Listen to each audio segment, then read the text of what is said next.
final in Wellington. Definitely be one of the highlights of my career, to be honest. I think winning the WBBL earlier on was a highlight for me. Next came the Ashes, and winning that was pretty spectacular because that tournament I think is just below a World Cup, if not on par to some people. But yeah, I think winning a World Cup is at the absolute pinnacle of cricket. We've got coverage of that match. It'll be on 5 Sports Extra tomorrow, 11 o'clock at night. We've also got IPL commentary today, 5 to 3, also on 5 Sports Extra. George Russell feels that there's absolutely no way that he's going to end his first season at Mercedes as a world champion unless his team drastically pick up the pace. Russell and his teammate Lewis Hamilton finished 5th and 10th respectively in yesterday's Saudi Arabian Grand Prix, and what was another disappointing weekend for them. It was Max Verstappen in the Red Bull who came out on top in a dramatic finale. He pipped Charles Leclerc to take his first win of the season, and he admitted that he had to think tactically, and knowing that Leclerc had the DRS. It wasn't easy playing smart tricks in the last corner, but eventually managed to get ahead. But then even after that, he was constantly in the DRS, and then with the yellow flags in the last lap, just knowing how much you should lift, whether it's allowed or not, it was tough. But really happy that we finally kick-started the season. Bit of a review into football spending rules from UEFA. They proposed changes that would limit club spending on wages, transfers and agents' fees to 70% of their revenue from 2025. American Scotty Scheffler beat Kevin Kisner to win the World Match Play Golf yesterday in Arizona. Austin in Texas it was, not Arizona. 25 years old is Scheffler. He's never won before this year, but he's now won 3 times in 7 weeks. He's now golf's new world #1. And also some notable sporting award winners at the Oscars. Basketball legend Steph Curry and Shaquille O'Neal produced a winner of a Best Short Subject documentary. The Queen of Basketball is based on the story of Louisa Harris, who scored the first basket in Olympic women's basketball history and was the first woman to be officially drafted by an NBA team. Not that you'll be hearing too much about it with everything else that's gone on. This is BBC Radio 5 Live. Listen live on digital, online, smart speaker, or the BBC Sounds app.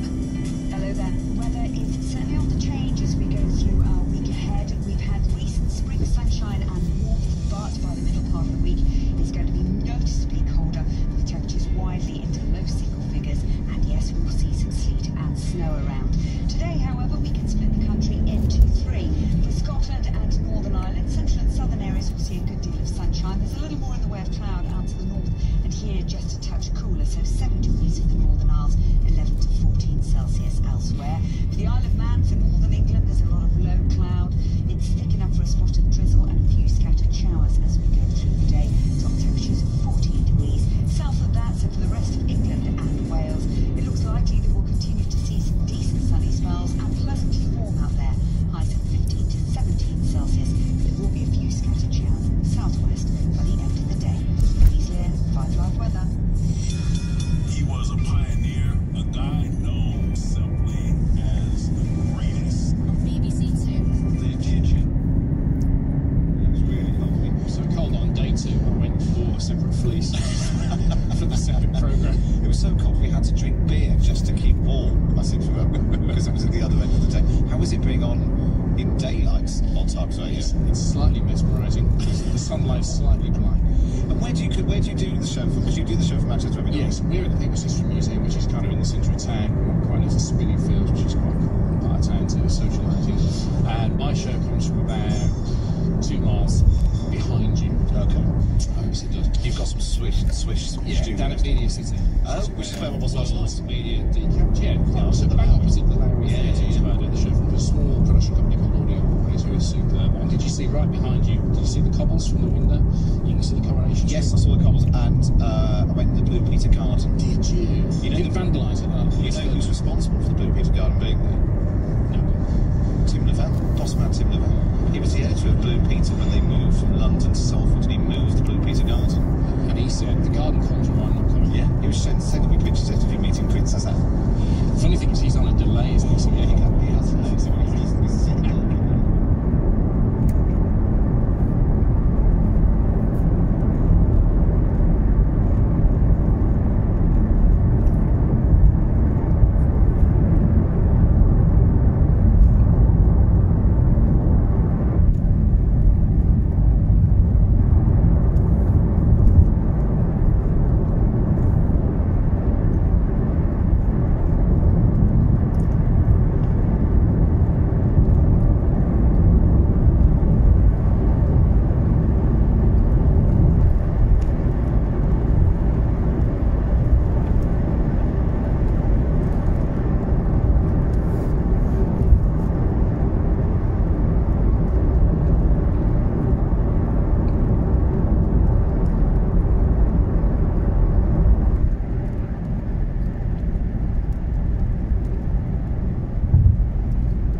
essentially being babysat in hospital. And the reason that that happens is because of shortages in social care. So throughout the more recent months of the pandemic, we saw a lot of Greater Manchester's care homes shut their doors to prevent outbreaks. People coming back from hospital, maybe they have COVID or have bloods and things like that. But care homes can't risk having an outbreak, and therefore you have a lot of people who are just sort of stuck, and that means a lot of people can't get in. Because the whole conversation about the national insurance wise, the health and social care levy, which has been all this argument about, the money was going to go to tackling waiting lists first, and then after that it was going to go to social care. But actually the two things are connected.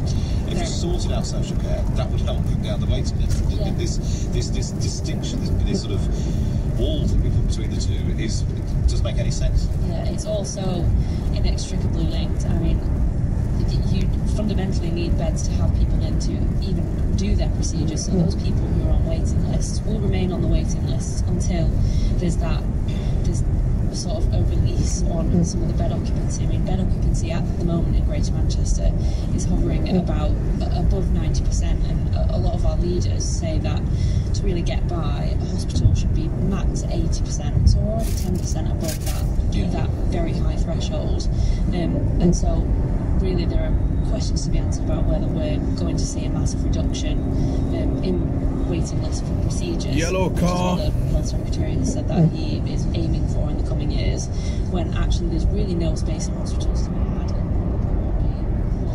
Can I just add,